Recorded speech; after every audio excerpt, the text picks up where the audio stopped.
നമ്മൾ നോക്കാൻ പോകുന്നത് 9ാം ക്ലാസ് ഇംഗ്ലീഷിലെ the saga of the twin carriers എന്ന് പറയുന്ന സ്റ്റോറിയാണ്. അപ്പോൾ അതിലേക്ക് നോക്കുന്നതിന് മുമ്പ് ഈ ചാനൽ ആരെങ്കിലും സബ്സ്ക്രൈബ് ചെയ്യാനുണ്ടെങ്കിൽ ദയവ് ഒന്ന് സബ്സ്ക്രൈബ് ചെയ്ത് സപ്പോർട്ട് ചെയ്യുക. നമുക്ക് ചാപ്റ്ററിലേക്ക് നോക്കാം. കഴിഞ്ഞ പാഠത്തിൽ, അതായത് സീ ഫീവർ എന്ന് പറയുന്ന ചാപ്റ്ററിൽ നമ്മൾ എന്താണ് നോക്കിയത്? ഒരു സെയിലറിൻ്റെ ഒരു കടൽ നാവികൻ്റെ അല്ലെങ്കിൽ നാവികൻ്റെ ആ ഒരു കടലിലേക്ക് അല്ലെങ്കിൽ ആ ഒരു അഡ്വഞ്ചറിലേക്ക് പോകാനുള്ള ഒരു തീവ്രമായ ആഗ്രഹമാണ് നമ്മൾ കണ്ടത്. പക്ഷേ ഈ ചാപ്റ്ററിൽ നമ്മൾ നോക്കാൻ പോകുന്നത് മറ്റൊരു അഡ്വഞ്ചറാണ്, അല്ലെങ്കിൽ ഒരു ഡിഫറെൻറ്റ് കൈൻഡ് ഓഫ് അഡ്വഞ്ചറാണ്. ഇതിൽ നമ്മൾ നോക്കാൻ പോകുന്നത് the challenging task of delivering food every day to almost 2 lakh people in the heart of a bustling megapolis. അപ്പോൾ എന്താണ് ഈ സ്റ്റോറിയിൽ, അല്ലെങ്കിൽ ഈ സ്റ്റോറി നമ്മൾ കാണാൻ പോകുന്നത് എന്താണ്? ഫുഡ് ഡെലിവറി ചെയ്യുന്ന ആൾക്കാരെ കുറിച്ചാണ്. ഏകദേശം 2 ലക്ഷം ആൾക്കാരൊക്കെ ഒരു വലിയൊരു മെഗാലോപോളിസ്, അതായത് വലിയൊരു നഗരത്തിൽ, ഒരു വലിയൊരു സിറ്റിയിൽ 2 ലക്ഷം ആൾക്കാർക്ക് വേണ്ടി ഡെയിലി ഫുഡ് ഡെലിവറി ചെയ്യുന്ന കുറച്ച് ആൾക്കാരുടെ ആ ഒരു അഡ്വഞ്ചറാണ്, ആ ഒരു ചലഞ്ചാണ് നമ്മൾ കാണാൻ പോകുന്നത്. Only meticulous planning and operational precision could have made this possible. This is a unique and enduring saga of the Dabbawalas, the lunchbox carriers of Mumbai. അപ്പോൾ ഇത് ഇങ്ങനെ കറക്റ്റായിട്ട് ചെയ്യണമെങ്കിൽ എന്ത് വേണം? മെട്രിക്കുലസ് ആയിട്ടുള്ള പ്ലാനിങ്, അല്ലെങ്കിൽ നല്ല എഫക്റ്റീവ് ആയിട്ടുള്ള പ്ലാനിങ്ങും അതുപോലെ തന്നെ ഓപ്പറേഷണൽ പ്രിസിഷനും വേണം. കൃത്യമായിട്ട് ആ പ്ലാനിങ്ങിൽ വെച്ച് നടപ്പാക്കാനും പറ്റണം. അപ്പോൾ ഈ ചാപ്റ്ററിൽ നമ്മൾ നോക്കാൻ പോകുന്നത്, ഈ സ്റ്റോറി നമ്മൾ നോക്കാൻ പോകുന്നത്, അങ്ങനെ ആ ഒരു മുംബൈയിലെ ആ ഒരു ലഞ്ച് ബോക്സ് ക്യാരിയേഴ്സിൻ്റെ അല്ലെങ്കിൽ ഡബ്ബാവാലാസിൻ്റെ ആ ഒരു യുണീക്ക് സാഗയാണ് നമ്മൾ ഈ ചാപ്റ്ററിൽ നോക്കാൻ പോകുന്നത്. അപ്പോൾ ഇതിൻ്റെ ഓതേഴ്സ് എന്ന് പറയുന്നത് ഹ്യൂഗ് ആൻഡ് കോളിൻ ഗാൻസേഴ്സ് ആണ്. അപ്പോൾ അവരെന്താണ്? അവർ വളരെ ഫേമസ് ആയ ഒരു ട്രാവൽ റൈറ്റേഴ്സൊക്കെയാണ്. ട്രാവൽ ചെയ്ത് അതിൻ്റെ കാര്യങ്ങളൊക്കെ റൈറ്റ് ചെയ്യുന്ന ആൾക്കാരാണ് ഈ ഹ്യൂഗ് ആൻഡ് കോളിൻ ഗാൻസർ എന്ന് പറയുന്നത്. ആ ഓതേഴ്സിനെ കുറിച്ച് ചാപ്റ്ററിൻ്റെ ലാസ്റ്റ് കൊടുത്തിട്ടുണ്ട്. നമുക്ക് നോക്കാം. They are unique to Mumbai. No other city in the world has them, because no other city has the special characteristics of this booming, bustling, big apple of India. For one thing, skyrocketing land prices make it virtually impossible for the average employee to live near their place of work anywhere in Mumbai. അപ്പോൾ നമ്മുടെ അടുത്ത് പറയുകയാണ്, ആദ്യം തന്നെ പറയുകയാണ്, they are unique to Mumbai. അപ്പോൾ നമുക്ക് ഈ തരത്തിലുള്ള ഡബ്ബാവാലാസിന് എവിടെ മാത്രമേ കാണാൻ പറ്റുള്ളൂ? മുംബൈയിൽ മാത്രമേ കാണാൻ പറ്റുള്ളൂ. കാരണം എന്താണ്? മുംബൈ തന്നെ വളരെ ഒരു യുണീക്ക് പ്ലേസ് ആണ്. കാരണം വളരെ ബൂമിങ് ആയ, ബസ്ലിംഗ് ആയ ഒരു സിറ്റിയാണ്. അല്ലെങ്കിൽ അതിനെ ബിഗ് ആപ്പിൾ ഓഫ് ഇന്ത്യ എന്നാണ് നമ്മുടെ റൈറ്റേഴ്സ് പറഞ്ഞിരിക്കുന്നത്, ഈ ഓതേഴ്സ് പറഞ്ഞിരിക്കുന്നത്. അവരെന്താണ് പറയുന്നത്? ആ ഒരു സിറ്റിയുടെ സ്പെഷ്യൽ ക്യാരക്ടറിസ്റ്റിക്സ് ആണ്. വേൾഡിൽ ഒരു സ്ഥലത്ത് നമുക്ക് അതുപോലൊരു സിറ്റി കാണാൻ പറ്റില്ല. ഇത്രയും വളർന്ന് കൊണ്ടിരിക്കുന്ന ഒരു സിറ്റി നമുക്കൊരു സ്ഥലത്തും കാണാൻ പറ്റുന്നില്ല. അതുപോലെ തന്നെ മുംബൈയിലെ ഒരു എംപ്ലോയിയെ സംബന്ധിച്ച്, അല്ലെങ്കിൽ ജോലി ചെയ്യുന്ന ഒരാളിനെ സംബന്ധിച്ച്, ആ വർക്ക് ചെയ്യുന്ന സ്ഥലത്തിനടുത്ത് തന്നെ ഒരു താമസിക്കാനൊരു സ്ഥലം സൃഷ്ടിക്കുക അല്ലെങ്കിൽ ക്രിയേറ്റ് ചെയ്യുക എന്ന് പറയുന്നത് വളരെ ബുദ്ധിമുട്ടുള്ള കാര്യമാണ്. കാരണം എന്താണ്? മുംബൈയിലെ ലാൻഡ് പ്രൈസൊക്കെ സ്കൈ റോക്കറ്റിംഗ് ആണ്, വളരെ വേഗത്തിൽ കുതിച്ചുയർന്നുകൊണ്ടിരിക്കുകയാണ്. അതുകൊണ്ട് തന്നെ അവിടെയുള്ള ഒരു ആവറേജ് എംപ്ലോയിക്ക് തൻ്റെ പ്ലേസ് ഓഫ് വർക്കിന് അടുത്തായിട്ട് ഒരിക്കലും താമസിക്കാൻ പറ്റില്ല. അവിടെയാണ് ഈ ഡബ്ബാവാലാസിൻ്റെ ഒരു ഇമ്പോർട്ടൻസ് വരുന്നത്. Moreover, Mumbai is a great magnet. It draws people from all over India, each with their own dietary foibles and taboos. Besides, as the cost of living in Mumbai soared, it became increasingly difficult to get one's meal from downtown eateries.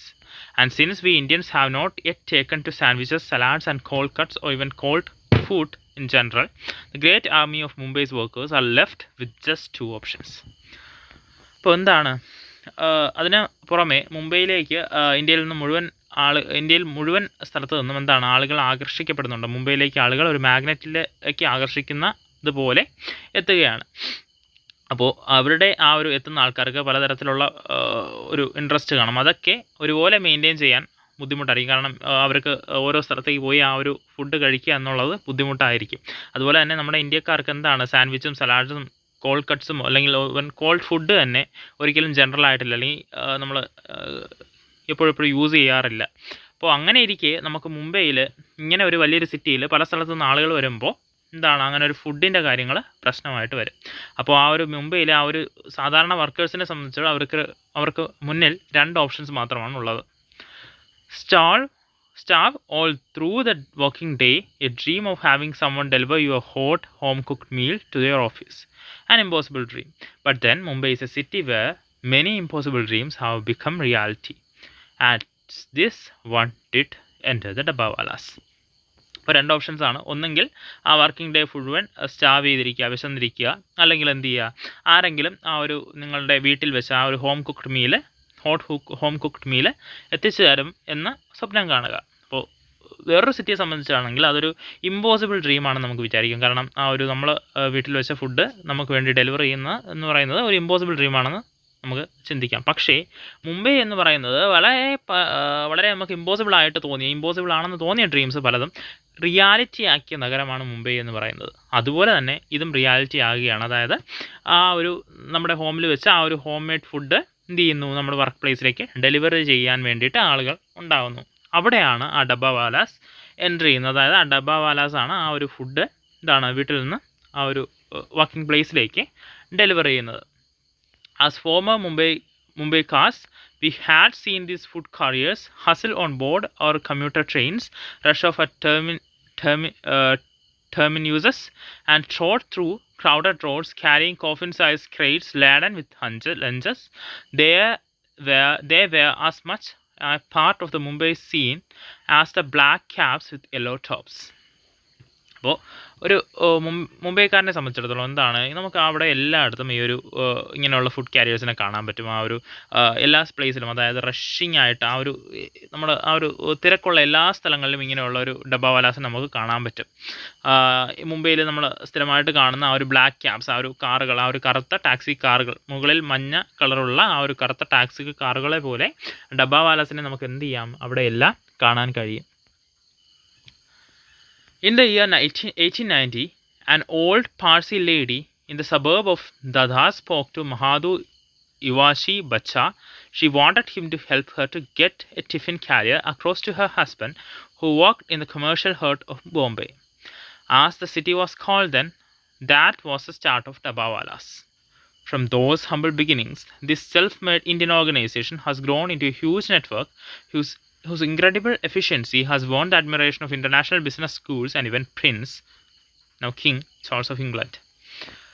ഇപ്പോൾ പറയുകയാണ് എന്താണ്, 1890 ഒരു Parsi lady ഉണ്ടായിരുന്നു. ഒരു മുംബൈയിലെ ഒരു സബർബിൽ, ഒരു പ്രാന്തപ്രദേശത്ത് താമസിക്കുന്ന ഒരു പാഴ്സി ലേഡി ഉണ്ടായിരുന്നു. അവരുടെ ഹസ്ബൻഡിന് വേണ്ടിയിട്ട് എന്താണ് ഫുഡ് ഡെലിവർ ചെയ്യാൻ വേണ്ടിയിട്ട് മഹാദു ഈശ്വാജി ബച്ച എന്ന് പറയുന്ന ഒരാളുടെ അടുത്ത് സംസാരിക്കുകയും അങ്ങനെ അദ്ദേഹം ഡെലിവർ ചെയ്യാമെന്ന് ഏൽക്കുകയും ചെയ്യുകയാണ്. അവിടെയാണ് ഡബ്ബാവാലാസിൻ്റെ തുടക്കം. അങ്ങനെ ഒരു ഹമ്പിൾ ബിഗിനിൽ നിന്ന് ഇന്നൊരു വലിയൊരു സെൽഫ് മെയ്ഡ് ഇന്ത്യൻ ഓർഗനൈസേഷനായിട്ട്, ഒരു വലിയ നെറ്റ്വർക്കായിട്ട് എന്ത് മാറുന്നു, മുംബൈയിലെ ഡബ്ബാവാലാസ് ഇന്ന് മാറി എത്തിയിരിക്കുന്നു.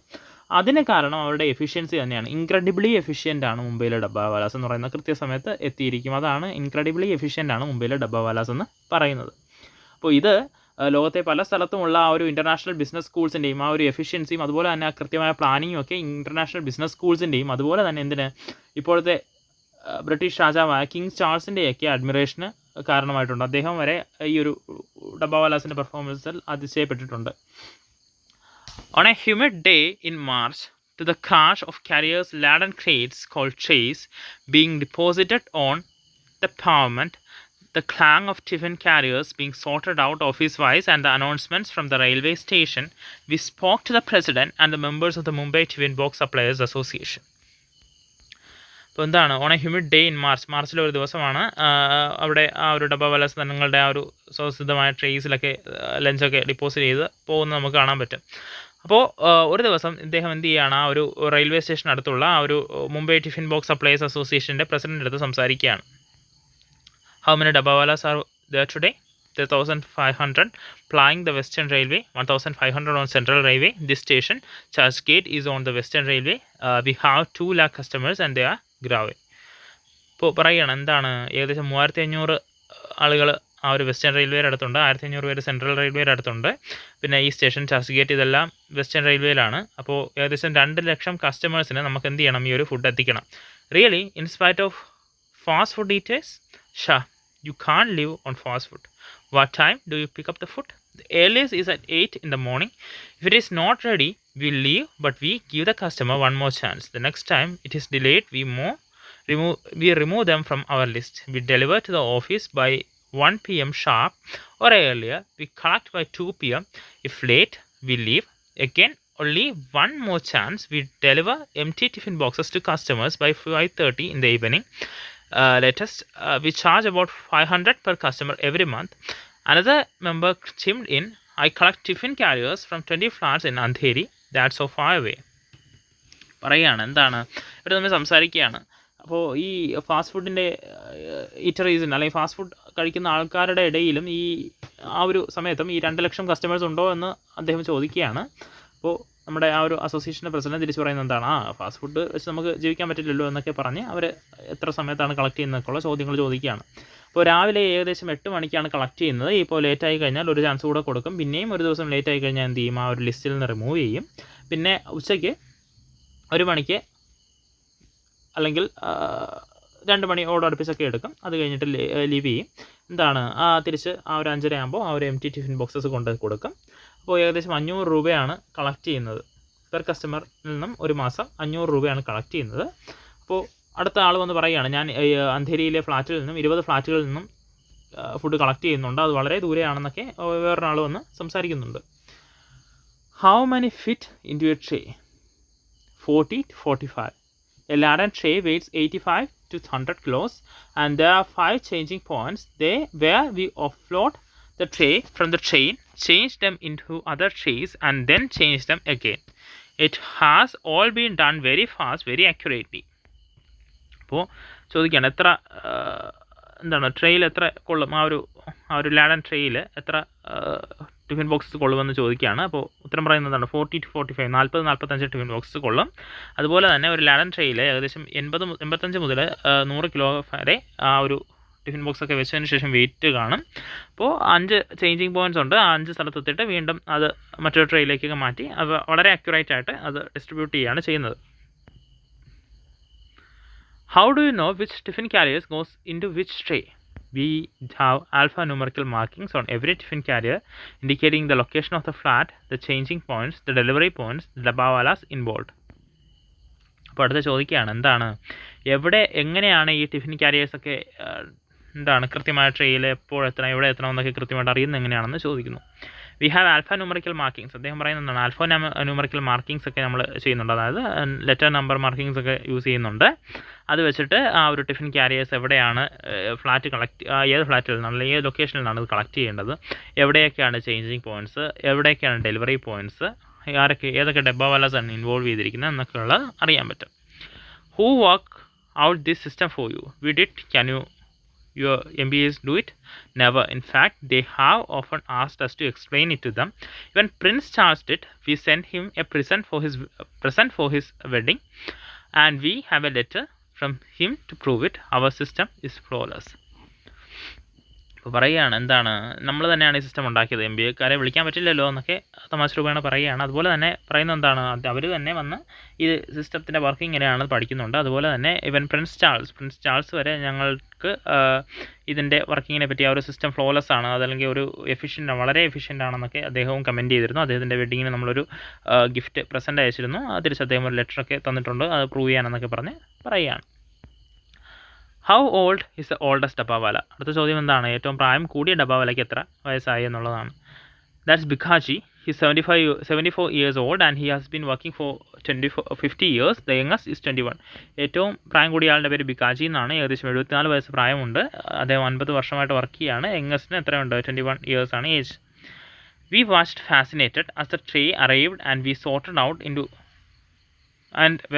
out into hand-drawn carts, cycle and even festooned like multiple garlands around the neck and shoulders of delivery dabbawalas. We learned that all dabbawalas are put through rigorous training because they have to deal cordlessly with a customer and so cannot be uncouth or drunk. Moreover, if they forget to wear their distinguished white caps, they are initially fined for the first offence and then removed from the association if it should happen again. അപ്പോൾ എന്താണ്, വളരെ fascinating ആണ് ഒരു കാര്യം കാണാനായിട്ട്. അതായത് അവർ trace കൊണ്ടുവരുന്നു, പെട്ടെന്ന് സോർട്ട് ചെയ്യുന്നു, ആ ഒരു കാർട്ടുകളിലേക്കും സൈക്കിളിലേക്കും ഒക്കെ മാറ്റുന്നു, പല സ്ഥലത്തേക്ക് കൊണ്ടുപോയി മാറ്റുന്നു, ആ ഒരു ഡബ്ബാവാലാസ് അതൊക്കെ എല്ലാം കൃത്യമായിട്ട് അത് മെയിൻറ്റെയിൻ ചെയ്യുന്നു എന്നൊക്കെ കാണാൻ വളരെ ഫാസിനേറ്റിംഗ് ആണെന്നാണ് നമ്മുടെ ഓതർ പറയുന്നത്. അതുപോലെ തന്നെ ഇപ്പോൾ അവർ എന്ത് ചെയ്യണം, അവരുടെ ഡിസ്റ്റിങ്വിഷിംഗ് ഫീച്ചറായ ആ ഒരു വൈറ്റ് ക്യാപ്സ് വെക്കണം. അതവണ അത് വെച്ചില്ലെങ്കിൽ എന്ത് ചെയ്യും, ഫൈൻ ചെയ്യും. പിന്നെയും ആ ഒരു ഒഫൻസ് കമ്മിറ്റ് ചെയ്യുകയാണെങ്കിൽ എന്ത് ചെയ്യും, ആ അസോസിയേഷനെ റിമൂവ് ചെയ്യും. They run a very tightly controlled, disciplined organization. അപ്പോൾ നമുക്ക് ഇതിൽ നിന്ന് മനസ്സിലാക്കുന്നത് എന്താണ്, അത് വളരെ ടൈറ്റ്ലി കൺട്രോൾഡ് ആയ ഡിസിപ്ലിൻഡ് ആയിട്ടുള്ള ഒരു ഓർഗനൈസേഷനാണ്, ഒരു സംഘടനയാണ് നമുക്ക് മനസ്സിലാക്കാൻ പറ്റും. We left the dabbawalas to get on with their schedules and walked across to the tea center for our own lunch. In the lobby next to the lift, we noticed a dabba under a trestle table. The guard told us that it belongs to someone in the Textiles Export Promotion Council on the upper floor. We went up to Mr. El Paolo, director and secretary of the council. He lived in the suburbs on Mira Road, and he had been dealing with the Dabbawalas for 10 years. He told us that they pick up his tiffin carriers at 8 every morning. എന്താണ് ഡബ്ബാവാലാസ് എൻ്റെ ഷെഡ്യൂളൊക്കെ മനസ്സിലാക്കിയതിന് ശേഷം അവർ ഒരു tea സെൻറ്ററിലേക്ക് അവരുടെ ലഞ്ചിന് വേണ്ടിയിട്ട് പോവുകയാണ്. അപ്പോൾ ലോബിയിലെത്തിയപ്പോൾ അവിടെ എന്താണ്, അവിടെ ഒരു ഡബ്ബ ഇരിക്കുന്നു, അതായത് ഒരു ടിഫിൻ ബോക്സ് ഇരിക്കുന്നു. അത് നോക്കി അവിടെ സംസാരിച്ചപ്പോൾ അത് മേലിലെ ടെക്സ്റ്റൈൽ എക്സ്പോർട്ട് പ്രൊമോഷൻ കൗൺസിലിൻ്റെ ആരോടെയാണെന്ന് സംസാരിക്കുന്നു. അവർ നേരെ മുകളിൽ ചെന്ന് എൽ പൗലോ ഇടത്ത് സംസാരിക്കുകയാണ്. Director and secretary of the council, ആ കൗൺസിലിൻ്റെ ഡയറക്ടറും സെക്രട്ടറിയുമായ എൽ പൗലോയോട് സംസാരിക്കുകയാണ്. അപ്പോൾ അദ്ദേഹം ഒരു മീറ റോഡിലുള്ള ഒരു മുംബൈയിലെ ഒരു സബർബിൽ ഒരു പ്രാന്തപ്രദേശത്ത് താമസിക്കുന്ന ആളാണ്. അദ്ദേഹം പറയുന്നുണ്ട് അദ്ദേഹം ഏകദേശം 10 വർഷമായിട്ട് ഈ ഡബ്ബാവാലാസുമായിട്ട് ഹാൻഡിൽ ചെയ്യുന്ന ആളാണ്. അപ്പോൾ ഇവർ കൃത്യമായിട്ട് എന്ത് വരും, 8 മണിക്ക് തന്നെ വന്ന് അത് കളക്ട് ചെയ്യും. In all these 10 years, he said, they have never missed. It's a wonderful service, very reliable. അദ്ദേഹം പറയുന്നുണ്ട് ഈ 10 വർഷത്തിൽ ഒരിക്കൽ പോലും അവരെന്ത് ചെയ്തിട്ടില്ല, മിസ് ചെയ്തിട്ടില്ല. ഇതൊരു വളരെ വണ്ടർഫുൾ ആയ സർവീസാണ്, വെരി റിലയബിൾ ആണ്, വളരെ റിലയബിൾ ആണ് ഈ സർവീസ് എന്നാണ് അദ്ദേഹം പറയുന്നത്. Such a comment from a senior executive who has to maintain international standards is indeed a great endorsement. അപ്പോൾ അങ്ങനെ ഒരു വളരെ സീനിയറായ ഒരു എക്സിക്യൂട്ടീവിൽ നിന്ന്, അതായത് ഒരു ഇൻ്റർനാഷണൽ സ്റ്റാൻഡേർഡ് മെയിൻറ്റെയിൻ ചെയ്യുന്ന ഒരു എക്സിക്യൂട്ടീവിൽ നിന്ന് ഇങ്ങനെ ഒരു കമൻറ്റ് കിട്ടുക എന്ന് പറയുന്നത് വളരെ എൻഡോഴ്സ്മെൻ്റ് ആണ്, വളരെ പ്രശംസനീയം തന്നെയാണ്. This is particularly commendable when it is applied to a network wide ranging and entirely grassroots generated as Mumbai's unique Dabbawalas. അപ്പോൾ ഇത് പ്രത്യേകിച്ച് പറയണം, എന്താണ് ഇത്, ഈ ഒരു വലിയൊരു നെറ്റ്വർക്കിംഗ് എന്ന് പറയുന്നത് വളരെ ഗ്രാസ് റൂട്ട് ലെവലിൽ ജനറേറ്റ് ചെയ്തിരിക്കുകയാണ്. വലിയ ഒരു ഓർഗനൈസേഷണൽ പ്ലാനിംഗ് ഒന്നും ഇല്ലാതെ അവർ ജസ്റ്റ് എന്ത് ചെയ്യുകയാണ്, അവർ ക്രിയേറ്റ് ചെയ്തതിന് ശേഷം പ്ലാൻ ചെയ്ത് ആ ഒരു സാധാരണക്കാർ ക്രിയേറ്റ് ചെയ്തൊരു സംഭവമാണ് ഈ ഡബ്ബാവാലാസ് എന്ന് പറയുന്നത്, ഒരു മുംബൈയിലെ യൂണീക്ക് ഡബ്ബാവാലാസ് എന്ന് പറയുന്നത്. And if you want another endorsement ask Prince Charles. ഇനി കൃത്യമായ ഒരു വീക്ഷണം കൂടി കേൾക്കണമെങ്കിൽ പ്രിൻസ് ചാൾസ് അല്ലെങ്കിൽ ഇപ്പോഴത്തെ കിങ് ചാൾസിൻ്റെ അടുത്ത് ചോദിച്ചാലും മതിയാകും.